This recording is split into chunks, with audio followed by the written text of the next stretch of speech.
Scott with Morganstudios.com here, and we're going to go over something I've been avoiding. I've just been avoiding the whole reading music in general because I think it's something that turns people off to music.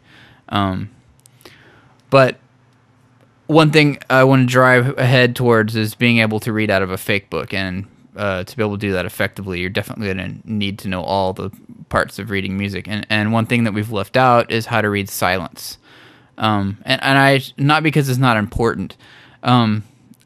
Reading rests, which is what we call silence in music, and how to use them in music is an extremely important thing that I think a lot of people forget about. Like, especially like maybe if you're a guitar player or heck, any instrument in a young rock band. I always found it amusing how it seems like kids just think they always have to be playing something at every given moment. There's never a break, and it's to me, it's hard to listen to. The best music is music where each part takes into account musical space and shares musical space with the other instruments properly. And just straight up silence is really good and effective. I mean, one of the most effective things you can do in music is to have a big break where nothing happens for a little bit of time, and it's so much more dramatic when something comes back in. Anyway, so let's get down to the technical parts of it. What I need to show you are the different symbols for indicating silence or rests, and how the duration of each one is.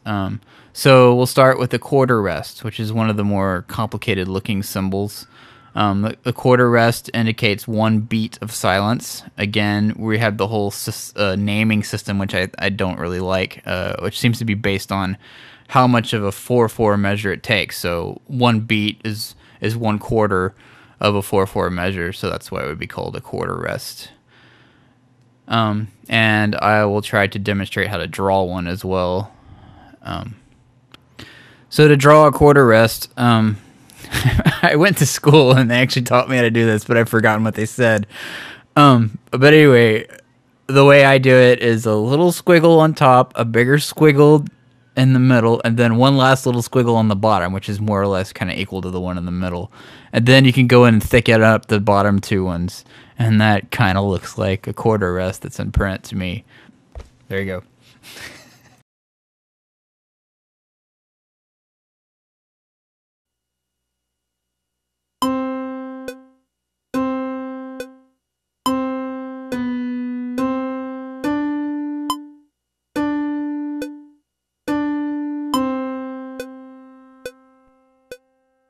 Next up are half and whole rests. Half rests are 2 beats long, which is half of a 4/4 measure.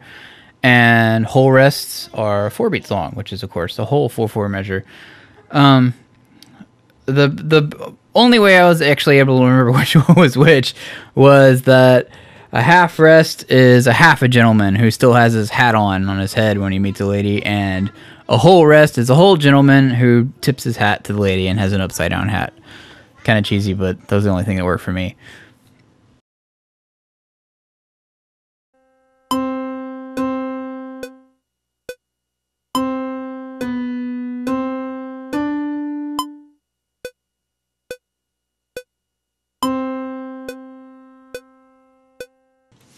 The last thing we're going to talk about today is the 8th rest, which is basically half a beat. For this, you really need to keep track of where in the beat you are. Like, you should be tapping your foot each beat as you're doing these exercises, and especially with the 8th note one. And if the note is right on the beat at the beginning of it, we call that the downbeat. And if it's on the second part of the beat, which is like the second 8th note of a beat, then that's the upbeat. 8th rests on the upbeat are really easy because the next note is going to come right on the next downbeat. So if you see like an 8th note followed by an 8th rest, that's basically just almost the same thing as a quarter note, except it's just half the duration. And then you wait for the second part of it, right? So it's like a short quarter note. The trickier one is when the 8th note is on the downbeat. And then that means there's going to be another note right after that that's not on the downbeat, it's on the upbeat. In the next example, I'm just going to show you an 8th note coming there. So it's basically like that eighth note is going to lead into the next downbeat. So if you have a beat, and I'm actually going to say the rest this time, it goes something like this. Rest, note, note. So you hear the rest was on the downbeat, and the actual note was in between the beats, and then the next note was on the next downbeat. So without me saying rest, sounds like this. Note, note. Like that. Or you might say, and 2, because it's 1, and 2, and 3, and 4, and 2, and 2.